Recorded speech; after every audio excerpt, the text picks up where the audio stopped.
EdTech fan. I love to talk about EdTech. I love to explore the possibilities of EdTech in helping to make the lives of teachers and students easier. On this episode of the Teach Middle East podcast, I speak with Al Kingsley. Al is well known in the EdTech space and in the education circles globally. He is the Managing Director of NetSupport, and he's also the chair of 2 multi-academy trusts. We talk about whether the COVID-19 pandemic is a crisis or an opportunity for the education sector. We delve into what schools should and should not be doing when planning their digital strategies. We get our crystal balls out and we attempt to predict the future of education. I even get Al to sing. Okay, I'm kidding. But I did get him to tell us what's the one piece of tech that he finds to be indispensable. Can't wait for you to hear this episode. You are listening to the Teach Middle East podcast, connecting, developing, and empowering educators. Hi, Al. Welcome to the Teach Middle East podcast. It's so good to have you. Hi there. Thank you for having me. Looking forward to it. So we met virtually. You write for Teach Middle East magazine, and I see your work online quite a bit, and your involvement with EdTech is quite prolific. So I'm sure you're no stranger to a lot of the people who are listening to this podcast, and quite rightly, because we're going to be talking EdTech, we're going to be talking digital strategy, and we're going to be looking at what's been changing since the pandemic has come upon us, if you like. Yeah. And we're also going to be looking a little bit, if we can, into our crystal balls as to what the future of EdTech might hold for us. I'm quite a lover of EdTech, and I'm sure that you are even more so than I am. So let's jump in. And the first thing I wanted to find out from you is COVID-19, opportunity or catastrophe for EdTech? Goodness, I mean, that's a question that's, how long have we got? A few hours at the moment? I'm a firm believer with every challenge, there does come an opportunity. For example, today we're talking about the effective use of EdTech, a topic that's been kind of high on the list of priorities in many a school over the last 9 to 12 months. I think in itself, that narrative can only be a positive thing. When I think about broader education and my roles within multi-academy trusts here in the UK, there are genuine crises at the moment. And in terms of those, I might pigeonhole them into the obvious one, which is funding, because everything that you need to use to adapt and change often comes with a price tag. There's huge concerns and a crisis in terms of well-being, teacher well-being, a topic that we're all very familiar with. And of course, student well-being, alongside the obvious in terms of student learning and gaps in learning. And I think that's also linked, I see, within the community to the broader social support and the roles that schools play that is lacking or has been lacking. And then I think if we start going bigger picture before I talk about the positives, and of course there are a few, there's a crisis in terms of this constantly changing sort of expectations on schools to react with COVID. And we understand the reasons why. But as a broader level, it's quite counterproductive and counterintuitive to the real need right now, which is for education, we need a stable long-term strategy.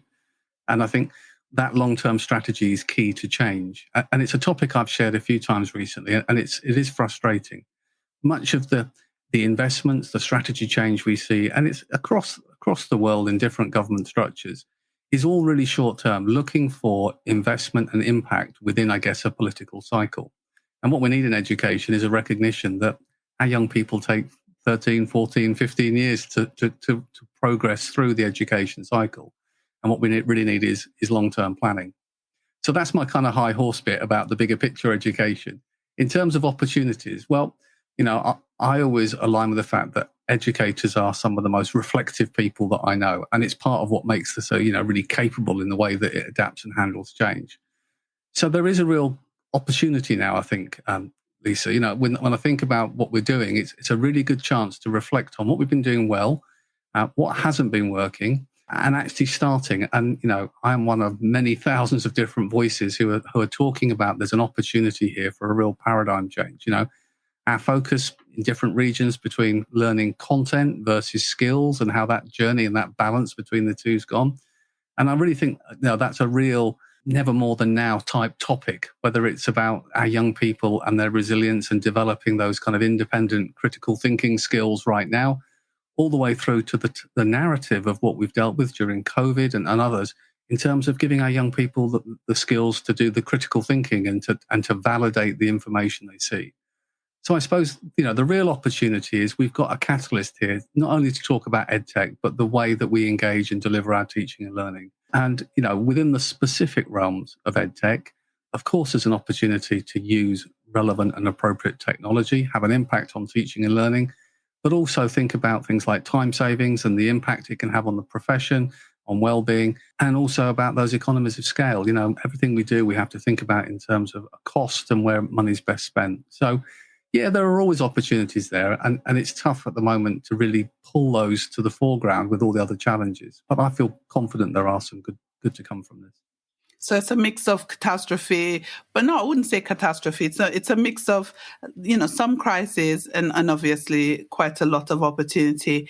What I wanted to find out as well is, with everything that's happening, schools, of course, they have to adapt, and teachers are quite agile and are becoming even more so. What are some of the things that you see schools doing with their digital strategies, with their tech, that's really innovative?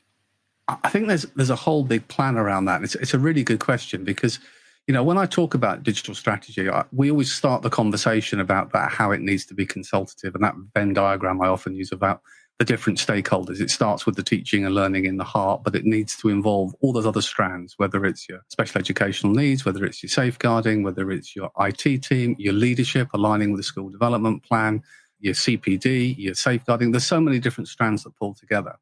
And what we've seen, I break it down typically when we talk about it into key pillars. And I think sometimes that makes it slightly more consumable. So there are kind of 6 key pillars that I think schools focus on around their digital strategy. And then that leads into what's changed recently. So the first is perhaps not a surprise, which is about innovating learning. And alongside schools reviewing the current use of their ICT, they're also looking at what's appropriate tech. They're also looking at their strategies in terms of the apps and tools that they use. Of course, there's been a really big conversation about some of the foreground technologies we've been talking about, how we deliver an online experience. And we could have a whole debate about, is it online teaching? Is it online learning? Is it blended? Is it whatever? But in truth, the conversation's been shaped around what are the strengths and weaknesses in that blend of synchronous and asynchronous teaching? Are there lessons we can learn from that? Can we build up those kind of exemplar libraries, and can they be then more accessible at different times? And there's also clarification. There's lots of guidance, and it's best intentioned on, here in the UK, what's expected from a remote teaching and learning day for a child in the classroom. But of course, in reality, we all know the real nuance is, it depends on the cohort and their age and the capabilities and tech confidence levels of the teacher. And actually, the one size fits all, I don't think is particularly helpful. Teachers know their learners best and know best how to deliver it. So I think in terms of innovating learning, it's looking at the right tools. Of course, that kind of extends a little bit now when we think to, are we on the horizon of bringing things back to a sense of normality? And then we're thinking about, are there tools and solutions that can help support us in terms of catch up and how we might do that? And there's all sorts of different narratives with some of the AI-based solutions that help for children for kind of retrieval practice and building on those things. So it's quite a broad topic. And then, of course, there's student digital skills, never now more than ever, I guess, which is making sure that schools have undertaken those surveys of where their kids are at, but also developing student skills. And I think that falls in the category of confidence using the tools, and also that digital citizenship, that safety and self-sufficiency in terms of, if they're spending more time working online and researching, that they're doing so in a safe and supported manner. So that's kind of a really, really key one that's been done. And then, not surprisingly, is teacher skills. The number of trusts and school districts that I've been to speak to and engage with, and when I look at their budgeting and their planning, it's all about acquisition of technology and software and resources. And when you mention that CPD word, there's kind of a pause, like, yeah, we'll do some of that as well. And it's not really interwoven to give people a fighting chance of success, let alone confidence in what they do. So understanding that you really need to develop the CPD around what both the feedback from staff, but also what you're trying to deliver, because that is ultimately the key that will dictate the success or failure of embedding solutions successfully. And of course, within teacher skills, we're looking at what are the key software, apps and solutions that we want to use, that will best foster, maybe call it an insurance policy, but that engagement between teaching and learning in the classroom and online and remotely.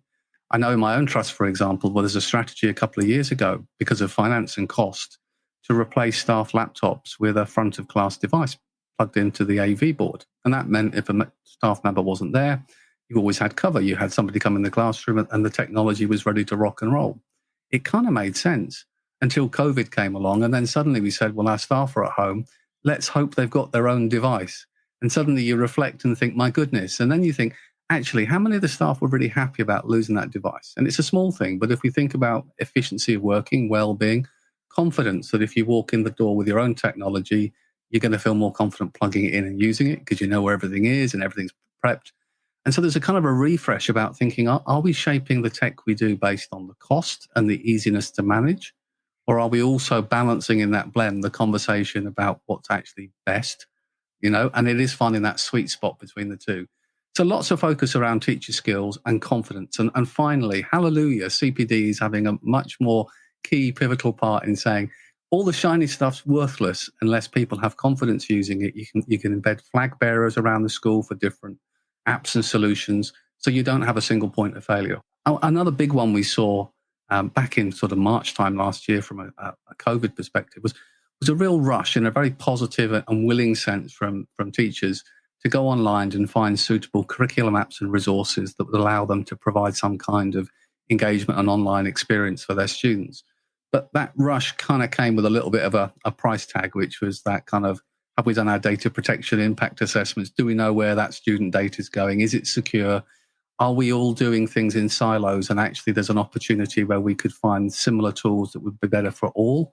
Again, there's a financial saving, but also a skills and training saving if there's a bit more joined up thinking and how we do that. So that was another kind of strand.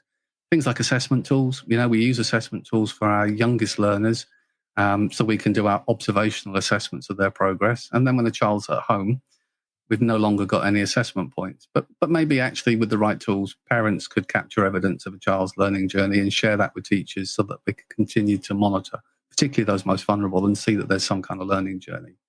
And as part of that infrastructure, it's also things like the disaster recovery plans. Where do we store our data? Because again, the race to the cloud is probably a good example, isn't it, in terms of making things more accessible. But not everything is the cloud isn't the solution to everything, shall we say. Some things you want to keep control. And then the next one, which is something I guess we're doing right now, which is schools, districts have had to learn to up their game in terms of effective communication. And actually most have done really, really well. I've had lots of staff saying, we're using, whether it's Teams or Google or whatever the platform is, but, using Teams, I'm actually collaborating and sharing more with my peers than I was able to do when I was physically in the building. I kind of went to my classroom when the day started. I never got a chance. And now there's a kind of a different conduit to do that.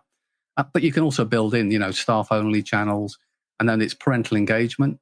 Lots of our younger age groups, we were engaging with parents through the websites, through YouTube, sharing videos and stories and resources. But as we work up the age band, that parental engagement, the more that we give them support and their own digital skills, the more they can support their young people at home in terms of their learning journey. And then just that broader, actually, this is an opportunity to foster parental engagement. And one of the nice things was that we actually found when we did things like parents' evenings, like many schools are doing online, we actually had greater engagement with our hard-to-reach families than we ever had when it was a physical. Now, maybe partly that was the medium, partly it was the confidence of not being in a sports hall full of lots of parents sharing about your child, and it could be done on a one-to-one. But you always look for those small blessings and think, well, that's another strand that we need to try and embed and make sure we can, perhaps when we're back to normal, have some of our parents' evenings face-to-face, some online. I know our staff felt it was a much better time management system for them. And then the last strand, something that I hope will not surprise anybody, is well-being. It's kind of interwoven through all the different things that's that reflective nature, that speed of change, the amount that staff have had to take on board. So well-being isn't just the staff comm side of things. We've kind of reviewed tools that can help reduce teacher workload, assessment tracking, auto-grading, things that we can do that just speed things up, taking audio notes rather than written notes, reflecting on the kind of broader well-being, linking it in with our SEND students. How are we doing on our daily, keep the routine, the face-to-face reassurance with our most vulnerable learners, sharing access to online resources, making things easier. So getting some members of staff to create exemplars, but sharing them online with other teachers so that we can actually sort of spread the load a bit more, and just building up more of a wellbeing group. And I was at an event a couple of days ago online, and Buki Yusuf was sharing, and the first thing she said was, the first question that should come along in the conversation you have with your peers is, how are you?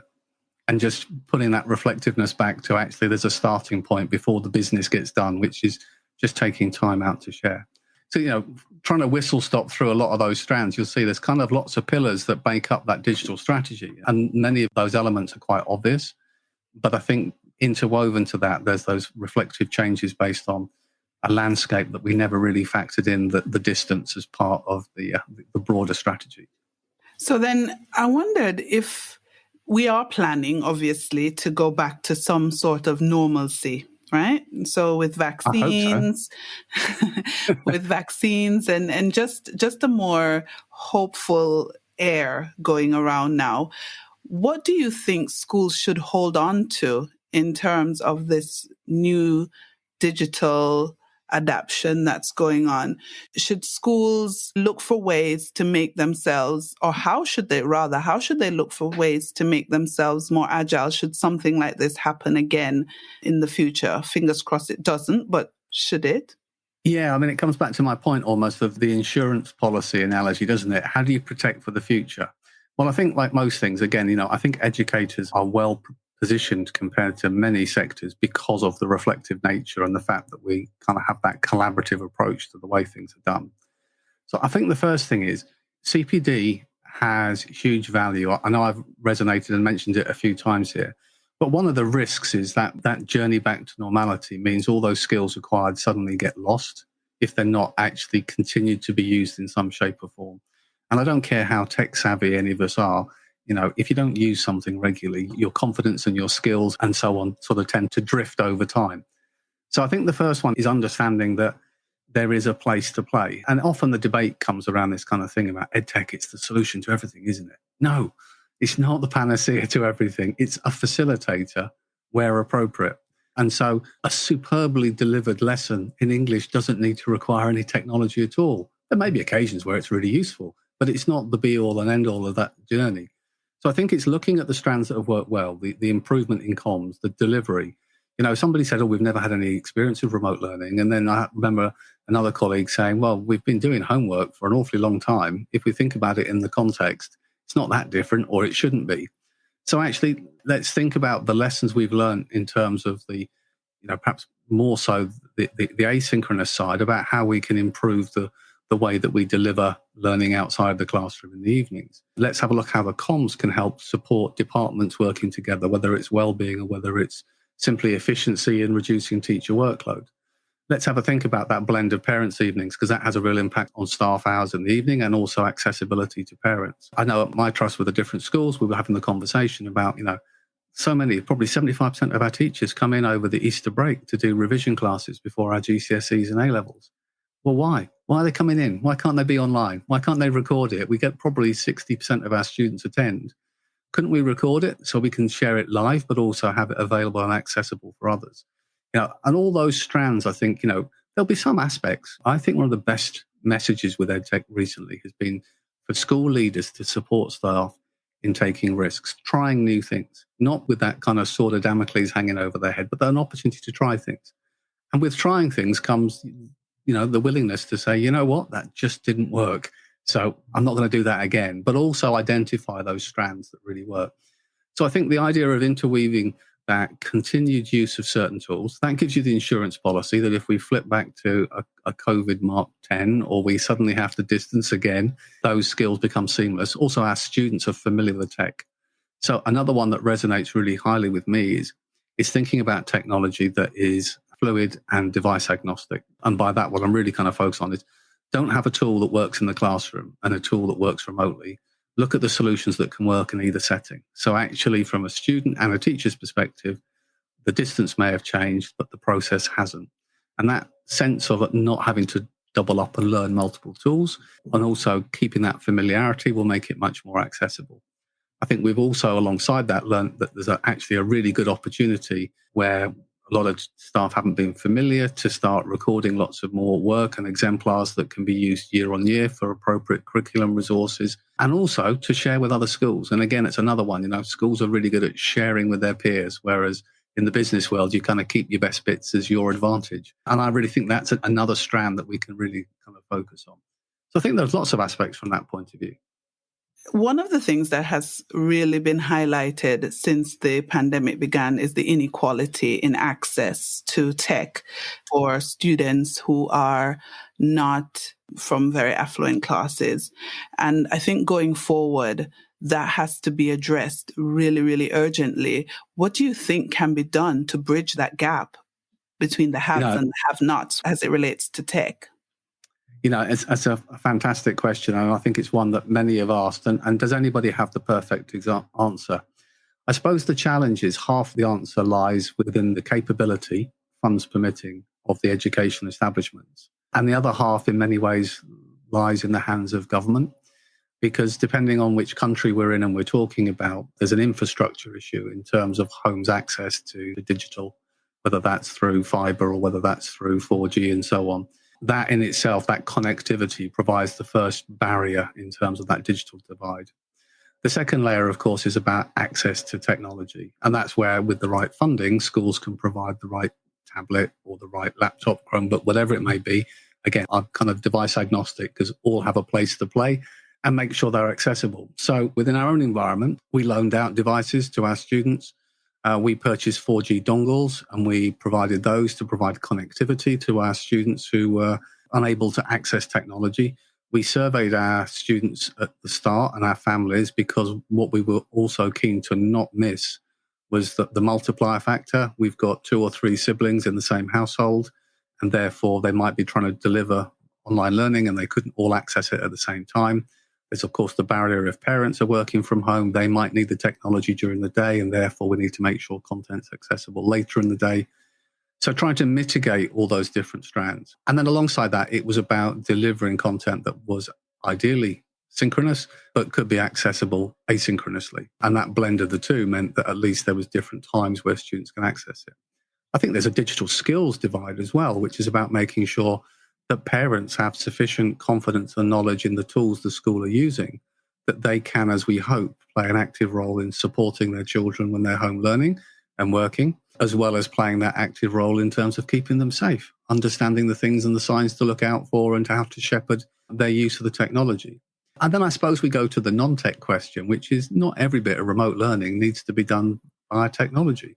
There's plenty of resources that can be shared using the good old postal system or whatever is needed that can allow young people to be creative and learn and share resources back. And again, I think sometimes looking at ways to mitigate that. So, certainly for our younger learners, setting tasks as a video that all the parents can access off the school website, and asking for the parents to send a photo back of evidence of what the child did, or a recording of the child if they've written a song, made something, created something, whatever it might be. And it's about that adaptability, which schools are so good at. So it is that kind of strand between schools need the technology infrastructure to have devices to share, as well as not building everything around the instant live sessions. But ideally, and again, it's different by region, that making sure there's that equality of connectivity. So we touched on this a little bit earlier about CPD, training of staff. I mean, one of the things I noticed when this whole thing happened was, and I'm speaking from a Middle East perspective, but I'm sure this is global, there were schools who were quite ready to move their learning online, and they were proficient and the staff was proficient. But there were schools that floundered around and really they didn't know what to do. They were picking a bit here and a bit there. This week they tried this, next week they tried that. And there was no real strategy, no real plan. And one of the biggest things that came out was how unskilled a lot of the teachers were in the use of the tech.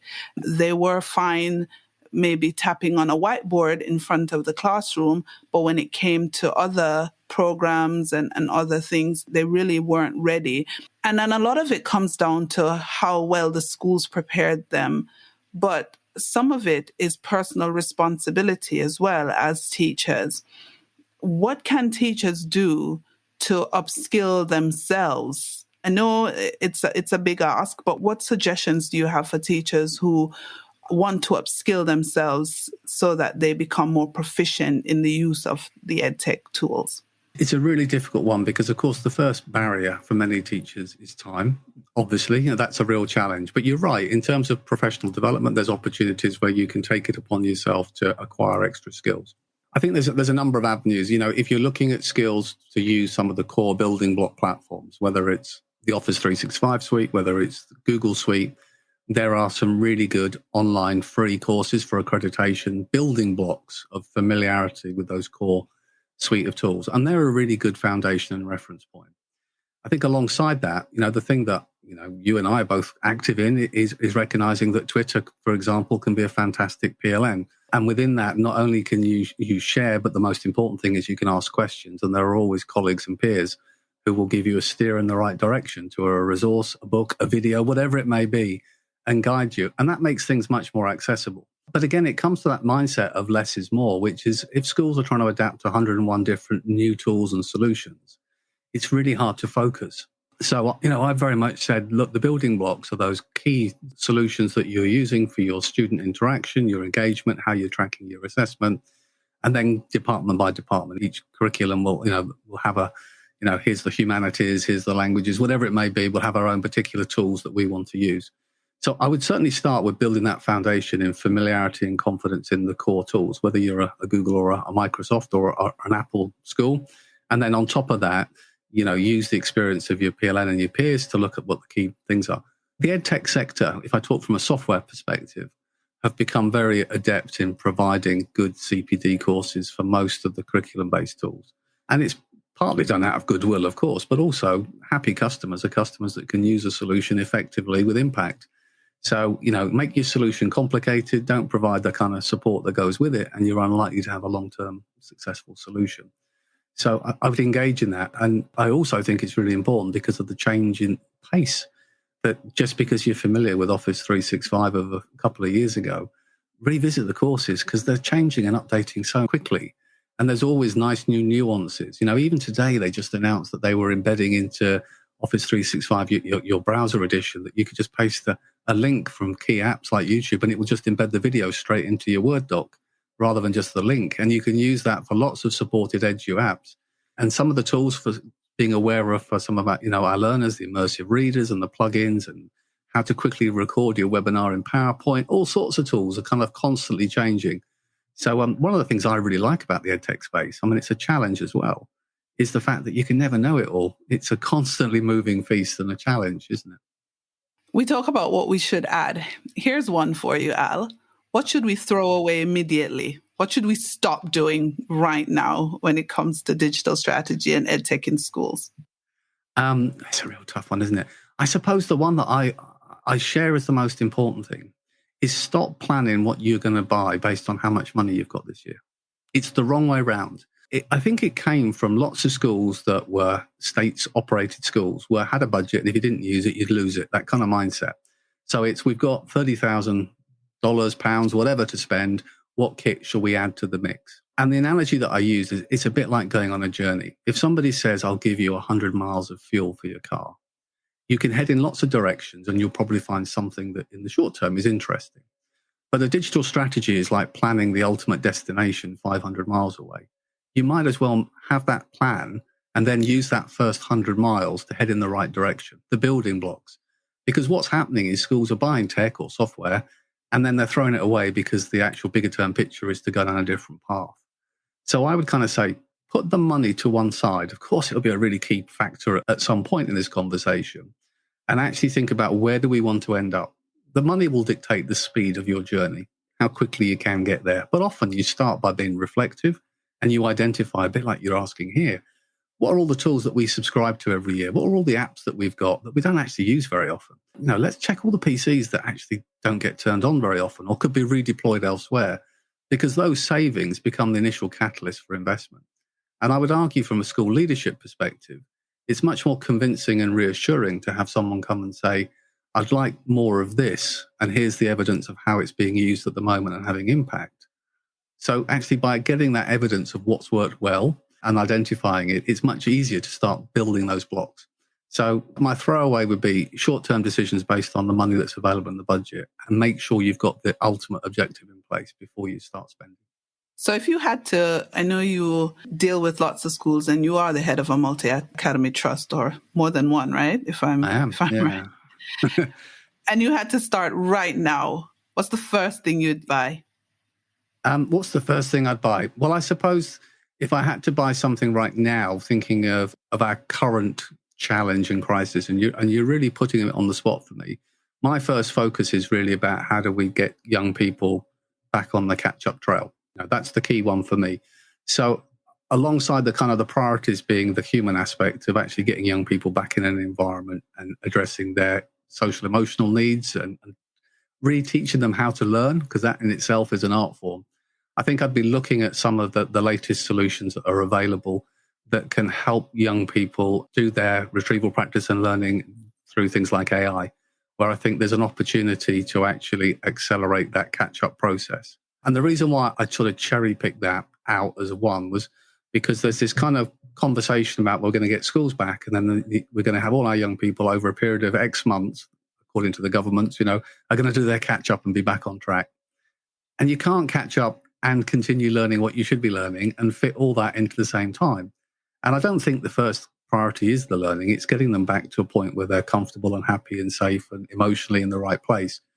But I think the AI type approach, retrieval tools and learning tools that are very much personalized learning, is an opportunity in parallel to the order of the day that provides the best opportunity over time for a degree of catch-up to be delivered. I mean, I could list a whole load of my own products, but I'm choosing to be agnostic today and just sharing, the kind of solutions, which is why I've picked that one.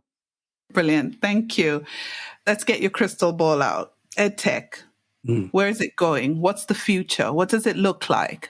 Well, that is the real $6 million question, isn't it? And I suppose many who know me and know my passion for EdTech would probably expect me to reel off a long list of grand ideas at this point about tech on the horizon and how it would. But I suppose if I was to break it down into maybe 4 points, I'd kind of say the future of EdTech, number one, is that technology is well embedded as a norm in schools where staff and students are using it day to day without necessarily thinking about it. It's working as a facilitator, but it's not the topic of the day and hopefully not often noticed, because I think that's the key, is embedding and doing it. The second, I suppose, in the future of EdTech, and this is something that I'm very passionate about, is where technology development, the future EdTech, is co-produced, where it's vendors and educators shaping what is needed, not, as is often the case, trying to create a need to then sell to educators as the solution for the future. So really working together so you kind of get that research-based and that active one. The third one, I suppose it's a slightly sensitive one, I suppose, and it's this reflective process, which is there is sometimes a mindset of I go out as a teacher to look for the tools that will support what I'm doing and the way I'm doing something now in the classroom. And that kind of makes sense. But if we're talking about the long term, I think there has to be a will to go out and look at technology and be willing to see how that technology might come back and change the way that I do something in the classroom. If we always try and find the tool for the way we work, we won't move forward as rapidly as if we look at the technology available and be willing to adapt and change to it.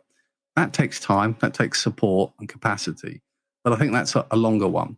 And I suppose my final takeaway on the kind of future of EdTech, which I think is key all the way through, because we've got to be realistic about capacity and objectives. Less is more. I'm not convinced, even though that I have a role in technology marketplace, I'm not convinced that it's simply a race to who can use the most EdTech equals the most effective school. Well, I'm not convinced. I know damn well that's not the case. So it's more about finding the right tools and the most appropriate tools that you can embed well and deliver. So it's the sum of a number of parts. And it is quite easy with so many different solutions available and so much narrative to kind of get sucked into the view that, we haven't got as much as them, therefore they're better as an establishment. And that really isn't the key. Well co-produced solutions will actually save time, have an impact in learning and outcomes. And it's not about having lots of them. It's actually, if you get the right tools and they're flexible enough, they can double up, triple up in lots of different scenarios. So this one is a little bit personal as we wrap up the podcast. Okay. What is one piece of tech could be a piece of tech, it could be an app that you cannot live without, that you absolutely must use every day, and why? Well, let's take it on a personal one, and I'll be quite honest with you. The piece of tech that I can't live without is a Dexcom that's linked to my iPhone, and it sits in my arm and it monitors my blood glucose all day long. And it's a newer bit of technology. I'm a type 1 diabetic, have been for the last 5 years.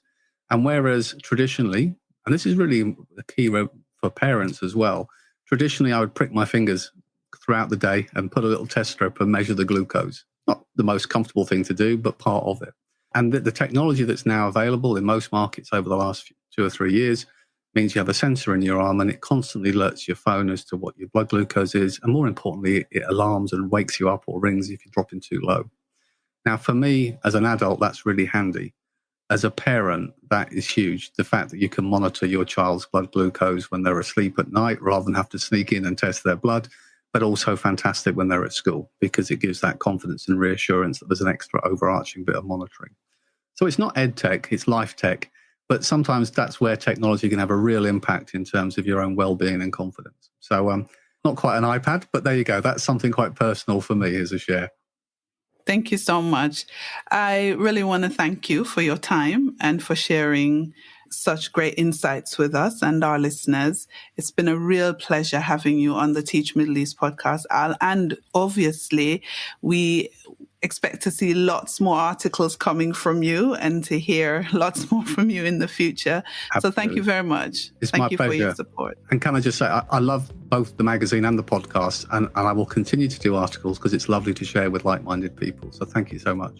Thank you. It's been great having you. Thank you for listening to the Teach Middle East podcast. Visit our website, teachmiddleeast.com, and follow us on social media. The links are in the show notes.